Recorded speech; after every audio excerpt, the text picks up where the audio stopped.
கைலாசபுரம்னு ஒரு அழகான சின்ன கிராமத்துல சாயங்கால நேரத்துல ஒரு பாட்டி மீனெல்லாம் பொரிச்சு வியாபாரம் பண்ணிக்கிட்டு இருப்பாங்க. அந்த பாட்டிக்கிட்ட நல்லா ஃப்ரெஷ்ஷான மீனும் கிடைக்கும், பொரிச்ச மீனும் கிடைக்கும். ரெகுலர் கஸ்டமர் அந்த பாட்டிக்கு நிறையவே உண்டு. பாட்டிமா, எனக்கு மீன் பொரிச்சு வச்சிட்டீங்களா? டெய்லி எனக்கு கண்டிப்பா மீன் வேணும். இந்த பொரிச்ச மீனை சாப்பிட்டாதான் என் பையன் தூங்கவே செய்றான். சரிங்களா? சரிம்மா, நீ தான் டெய்லி வந்து என்கிட்ட மீன் வாங்குறிய, உனக்கு எப்படி மீன் எடுத்து வைக்காம இருப்பேன்? கண்டிப்பா உனக்கு பிடிச்ச ஜிலேபியும் வஞ்சர மீனும் ஒரு துண்டு பொரிச்சு எடுத்து வச்சிருக்கேன். இதை போய் உன் பிள்ளைக்கு கொடுமா. பையன்கிட்ட சொல்லு, பாட்டி இதுல ஸ்பெஷல் பொடியும் சேர்த்து வச்சிருக்கேன்னு. சரியா? சரி பாட்டி, அதனால தானும் உங்க மீனை ரொம்ப பிடிக்கி இரவு உணவு உங்க மீனை மட்டும்தான் அவன் சாப்பிட்றான். வேற எது கொடுத்தாலும் வேண்டாம் வேண்டான்னு சொல்லிடுறான். அதுக்கு தான் மெனக்கிட்டு உங்ககிட்ட டெய்லி ரெகுலரா வந்து மீன் வாங்குறேன் நான்.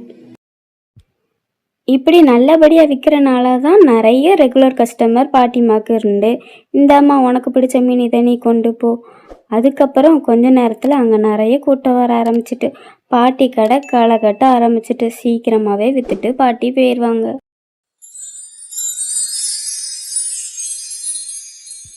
ஐயோ, ஸ்பெஷல் பொடியெல்லாம் நம்ம இடித்து ரெடி பண்ணி வச்சோமே, இன்னைக்கு முடிஞ்சிடுச்சுன்னா ஐயோ உள்ளே வச்சிட்டோம் போல். சரி, அதை போய் எடுத்துகிட்டு வருவோம். ஸ்பெஷல் பொடி இருந்தால் தான் எல்லாருக்கும் நம்ம மீனே பிடிக்கும். ஆஹா, இங்க என்ன மீன் வாசம் ஆளையே தூக்குது. இந்த மீன் எல்லாம் இன்னைக்கு நமக்கு தான். இன்னைக்கு ஒரு வேட்டை வேடியிட வேண்டிதான். சரி, இங்க இருந்து சீக்கிரமா போயிடுவோம். வேற யாராவது வந்து பார்த்துட்டாங்கன்னா.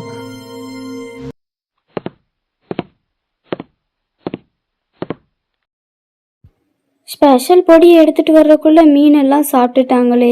இப்போ மிச்சம் மீதி இருக்கிற மீனை வச்சு நான் என்ன பண்ணுவேன்? என்ன பண்ணனே தெரியலையே. பாட்டிமா, நான் வந்துட்டேன். எனக்கு மீனை ரெடியாக எடுத்து வச்சிட்டிங்களா? இன்னைக்கு கொஞ்சம் நேரம் ஆயிட்டு. மிச்சப்படி எனக்கு மீன் கண்டிப்பாக வேணும். 2 எனக்கு பிடிச்ச வஞ்சரமும் ஜிலேபியும் பேக் பண்ணி தாங்க சீக்கிரமா. இங்க பாருமா சிந்து, உனக்காக தான் மீன் எடுத்து வச்சிருந்தேன். ஆனா இன்னைக்கு கொஞ்சம் கூட்டம் அதிகங்கிறனால அம்மா வித்துட்டேம்மா. என்னம்மா இப்படி பண்ணுறீங்க? நீங்கள் வித்துட்டேன்னு அசால்ட்டாக சொல்கிறீங்க. நீங்கள் வைக்கிற மீனை தான் பிடிக்கும்னு என் பையன் அங்கே சாப்பிட உட்காந்துருக்கான். இப்போ நான் என்ன பண்ணுவேன்? இன்னைக்கு ஒரு நாள் மன்னிச்சிக்கோமா, தயவு செய்துமா, ப்ளீஸ்மா. சீக்கிரமாக உனக்கு நாளைக்கெல்லாம் ஃபஸ்ட்டாலாம் நான் எடுத்து வச்சிடுறேன். சரியா? சரி சரி, இன்னைக்கு ஒரு நாள் அவனுக்கு வேறு ஏதாவது பொரிச்சு கொடுத்து சமாளிக்கேன். ஆனால் அவன் கண்டிப்பாக உங்கள் மீனை தான் தேடுவான். எனக்கு நீ சொல்கிறதெல்லாம் புரியதாம்மா செய்யுது. ஆனால் நான் என்ன பண்ணேன், இன்னைக்கு கொஞ்சம் கஸ்டமர் அதிகமாக வந்துட்டாங்க. என்னால் வேறு ஒன்றும் பண்ண முடியலம்மா. இப்படியே கொஞ்ச நாள் போச்சு. பாட்டிமா, இப்போவாது எங்களுக்கு மீன் தருவீங்களா? இல்லை இன்னும் உங்கள் ரெகுலர் கஸ்டமருக்குலாம் மீன் கிடையாதா? உங்களுக்கு புது கஸ்டமர் தானே இப்போல்லாம் முக்கியமாக போச்சு. அப்படிலாம் சொல்லாத சிந்து, எனக்கு பழைய கஸ்டமரும் ரொம்ப முக்கியம்தான். ஆனால் என் சுச்சுவேஷனை நீ தான் கொஞ்சம் புரிஞ்சுக்கணும். என்ன சுச்சுவேஷனை புரிஞ்சுக்கணும் பாட்டி? உங்கள்கிட்ட தான் நாங்கள் டெய்லி மீன் வாங்குவோன்னு உங்களுக்கு தெரியாதா? இப்போ எனக்கு மட்டும் இல்லை, நம்ம ரெகுலர் கஸ்டமர் யாருக்கும் கொடுக்க மாட்டேங்கிங்க. ஆமாம்மா, நானும் நிறைய தயார் பண்ணி தான் வைக்கேன். ஆனால் இப்படி ஆயிடுது. நான் என்னம்மா பண்ணேன்? கண்டிப்பாக இதுக்கு சீக்கிரம் முடிவு கட்டிட்டு சொல்கிறேம்மா. உங்களால் முடியலன்னா ஒரு ஆள் போட்டாவது பாருங்க. இப்படி சின்ன கடையை பெரிய கடையவாவது எடுத்துக்கிட்டலாம்ல பாட்டிமா.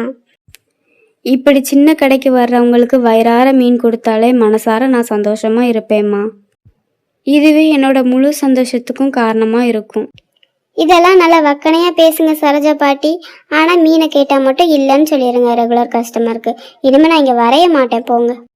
அப்படி அங்கே ரெகுலராக வர்ற எல்லா கஸ்டமரும் கொஞ்சம் கொஞ்சமாக குறைய ஆரம்பிச்சிட்டாங்க. இருந்த கூட்டம் மாதிரி இப்போ இல்லை.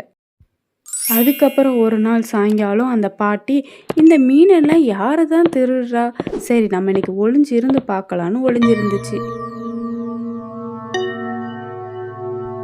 இந்த மீனெல்லாம் எனக்கு தான், நான் சாப்பிட போறேன். செம்ம டேஸ்ட். சீக்கிரமா இங்க இருந்து போகணும், யாராவது நம்மளை பார்த்துருவாங்க.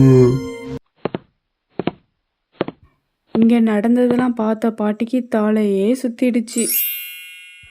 அடுத்த நாள் காலையிலையும் விடிஞ்சிச்சு.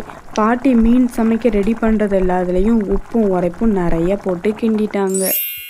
அன்னைக்கு சாயங்காலமும் அதே மாதிரி கடை போட்டாங்க. அதே மாதிரி அந்த பேய் வந்து எல்லாத்தையும் சாப்பிட வாயில எடுத்து வச்சிச்சு. மீன் எல்லாம் ரெடி ஆயிட்டு போல.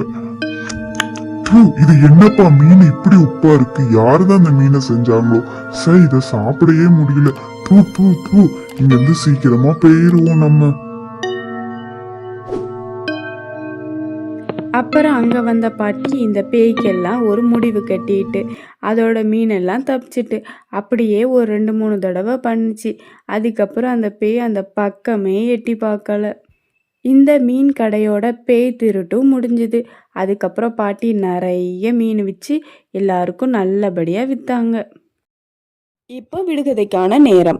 அம்மா சேலையை மடிக்க முடியாது, அப்பா பணத்தை எண்ண முடியாது. ஆன்சர் தெரிஞ்ச கண்டிப்பா கமெண்ட் பாக்ஸ்ல கமெண்ட் பண்ணுங்க. ஸ்டோரிஸ், ஹாரர் ஸ்டோரிஸ்லாம் பார்க்கணும்னா நம்ம சிந்து கார்ட்டூன் சேனலை லைக் பண்ணி ஃப்ரெண்ட்ஸ்க்கு ஷேர் பண்ணி கமெண்ட் பண்ணி தென் சப்ஸ்கிரைப் வித் சப்போர்ட் பண்ணுங்க.